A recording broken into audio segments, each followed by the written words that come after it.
Bonani Nijani, welcome back to our YouTube channel. If you are new here, please make sure that you do subscribe and please make sure that you do leave a comment and please press like. It's free just for you to support us, and please do watch my adverts. You guys don't watch adverts, I don't know why, so please try and watch adverts just a bit, even if you watch one advert, please, so that we're able to keep on giving you stories. Anyway, today we are speaking about the IDT CEO Tebogo Malaka. Oh my goodness, this woman looks like I'm a bad I am Landela these days. Idlozi nje ake sithi nje alikho ngaseside lakhe njengamanje, because everything is just coming out, story after story. Okay, let's take it back. So we remember almost a few weeks ago, actually a few weeks ago, on the 6th of August this year, they released a video of Utebogo trying to bribe a journalist, yase a Daily Maverick, uPieter. Angimazi naye ukuthi wephuze enhloboni yatshwala ugel ezama ukubribe umlungu wengasaboni nje ukuthi mhlawumbe setup leni. Hayibo, kwangumele nje athathi angazi ke yena akazokhuluma, athathe imali ayibeke lapha ehlabathini, athamba uthatha imali bese bekhuluma ngefoni futhi nakhona hayi cha nje kwamele amseshe futhi, kodwa phela like man kwamele ambizele endlini futhi because yabona lento lokuthi base restaurant buku yamnikeza imali uyayithatha nomlungu ngoba kanti bafakela ama camera. Anyway ke bathe uthena uTebogo uzombopha ke umlungu ngoba wamshutha engazi. Mina nje shema ngifuna ukubuka nje uzothatha ngisho screenshot ngazoyibuza wayezenza umuntu engathi uvula ifoni bafethu lo mlungu abasaboni bona ukuthi njobe evula ifoni nje uthatha screenshot and waqeda wayibuyisela imali, wathi nje cha ngisayifuni mina shema ngizotha siye kwami nakhona before ungene kwami ushiye ama camera ngaphandle ngekukhuthuza. Anyway, ezibabona ke la uTebogo ne spokesperson sakhe, we've been through this case, yazi le video ke hayi ke angibazi ukuthi babangane lo mlungu lentatheli nalo girl, but ke turns out now uTebogo has more scandals and more scandals and more scandals. There's a man, igama layo ekuthiwa uColin Mashawa, who owns a Colin Mashawa Foundation. Ubaba wengane kaThembisiyede, uSithembisiyede lo ecela ethi Susapatan boom shaka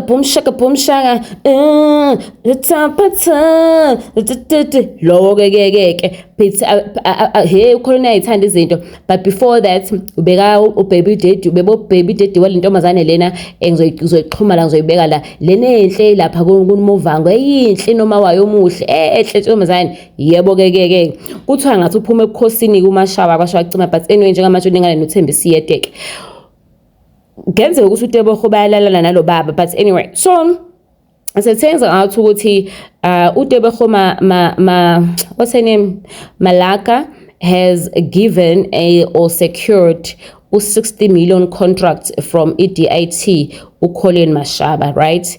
Employment schemes kuthiwa le mali le yalabantu abaclean emgaqweni abathola 7,000 8,000 nina afet anisteli Zikalala involved with this nomdakane, because at that time the contract inikezwa he was still a minister apparently, and apparently futhi uTebogo lo wangena ngobuhonyovu lapho ukuthi azophatha iIDT, uthi iIDT ifola under public works, it's a trustee something efola under yona, and kuthiwa ngalesikhathi efika la wevele le iphuma khona enenkinga ezithile, manje wasezothathwa ngapha kuZikalala ke uMEC esa uminister wamthatha ke wamfaka. But anyway, let me continue with the story.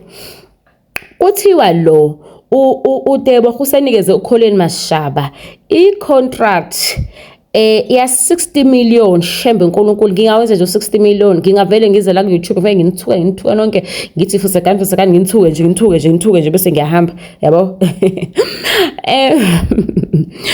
uColin Mashawa ke uyi-chair of the Colin Mashawana Foundation, a non-profit company ehleli eGoli. uMashawana also runs the AfriBreeze group, which clinched a multi-billion rand infrastructure development project funded by Gauteng's provincial government. Shuthi akamoshaki uMashawa kule mali ngoba kuthiwa uningi company ethola ibillion.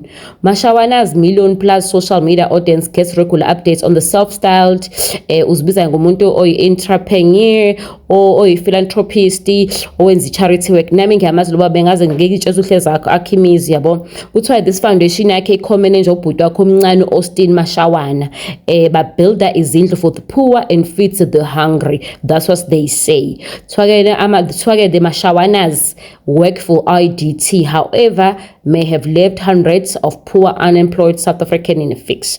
Kuthiwa-ke ulo basebenza no-IDT bathola ithenda la 60 million lokuthi kwenziwe njani babebona bakuthiwa le foundation iyona yathola konke ama province KZN vendor wasevendela ubhuti Gauteng yona company yathola kakhulu compared to other companies ukuthi ikhokhele labasebenzi laba bacleana umgaqo. Kuthiwa as soon as etholile le mali lena olintozana uMashawana, he then made a payment to IDT ke waqala wakhokha ke u23 million kwi foundation ya Colin. 23 million wakhokha of 60 million. Kuthiwe ke le mali bekumele ihambe kanjani eye kwi foundation yokhokhela abasebenzi EPWP. Kuthiwa kodwa however abazange bayikhokhele and abazange babakhokhele abasebenzi le mali. Abasebenzi baqhubeka abasebenza but there was no money that was paid towards them ama salaries.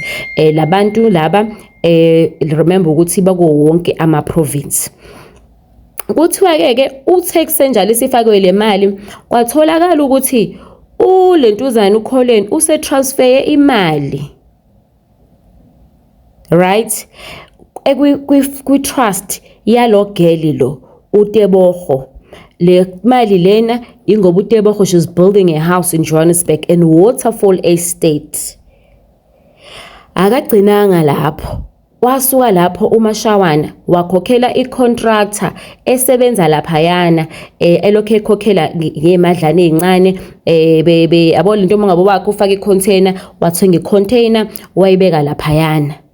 Kuthiwa akaqhubekanga agcinanga lapho, uthe suka wabe ekhokhela abasebenzi abenza njani abasebenza endlini ababuilder a mansion yaMalaika lapha ya.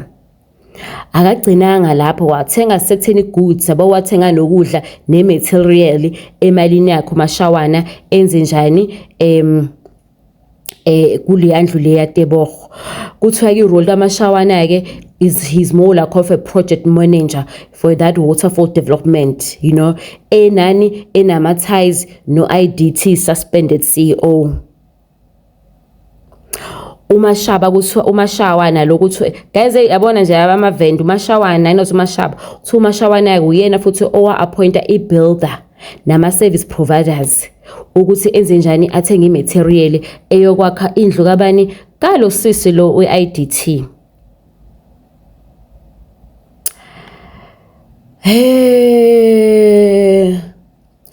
Akagcinanga ke lapho uMashawana, wasendela ubhuti wakhe imali, ubhuti wakhe omncane angithi remember ukuthi they were running this company both of them. Wathuma ubhuti wakhe omncane ukuthi akenze njani akahambe ayothenga naye futhi material yani indlu kalo. Now which shows the fact ukuthi so everybody believes that ukuthi so iDaily Maverick ke iyenzile investigation yabacela ukuthi if ukuthi nithi nayikho into enenzile wrong uzani nizokhuluma nami nisho ukuthi hayi cha asihlangene kuqondanile. Kuthiwa cha uvele wathi uMashawana angeke ngikwazi ukuzozidefenda mina kwi media ngento engama allegations nje enwacabangayo. Wayesethi intatheli eDaily Maverick lomlungu cha sine proof izinto zonke zirightiwe phansi, sinama proof ama payment nawo uthenga khona, sifuna ukwazi ukuthi yini ekuhlanganisayo nawo. Wayesethi uMashawana kwintatheli if une proof yokuthi ngenzile into wrong ngiyak-encourage njengamanje uhambe uyongibopha ke uyongireporta kubona usho ukuthi ngicela ukuboshwa. How basuka le ntatheli zahamba zawovakashela abasebenzi be-EPWP leyo eGauteng naseLimpopo Free State ebasebenza ngaphansi kwabanye kwaMashabane beyobabheka ukuthi bahola yini. Kuthiwa bafika abasebenzi basho ukuthi cha abaholi bona. How intatheli yathola ukuthi lapha kwaMalaika kune trust ekuthiwa iMagogodi Family Trust ngo-2023 eyakhokhela u3.6 million. Le mali yenze njani? Iyo lena eyakha lwamuzi. Le mali iphuma kuphi? Iphuma lapha kuyona leli ntuzane NPO yaMashawana. Kuthiwa futhi kade ke is the same week la uIDT ifoundation yakhona ithole ini ilentuzane imali from uIDT.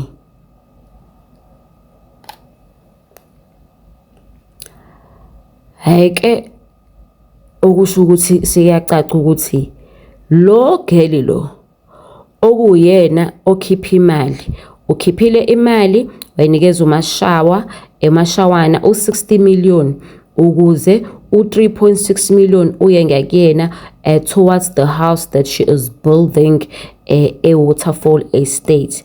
Akagcini ke ngokwakha umuzi Waterfall Estate. uGelzo unemoto ongakazi uyicabange, uneziphihli zeimoto, unalo hlobo lwemoto. Kuthiwa ujwayele vele untshontsha nalepho uma khona wenza njani wayintshontshile. However ke njengamanje she's still suspended and the Minister of Public Works has then opened a criminal case against her because he believes the fact ukuthi there's so much money that has been taken from the department, and this money has been taken and has been given to uMashawa, and the Mashawa is building a house in a Waterfall Estate. Mention for lo girl. So it's not raining for girls or for the DTICO, but it's actually pouring at the stage. And the worst thing that affects Colin is now part of it. Tina besazi ukuthi ubaba right. Hey, akazi usebenza no government wa ANC womuntu right. Please, that I can tell you now. Now I know you cannot work with ANC and never be corrupt. Kodwa phela nisifake nathi uma ngabe kwenzeka Nkosi yami siyabonga. Ngesikhulume sokhuluma mase siboshwe.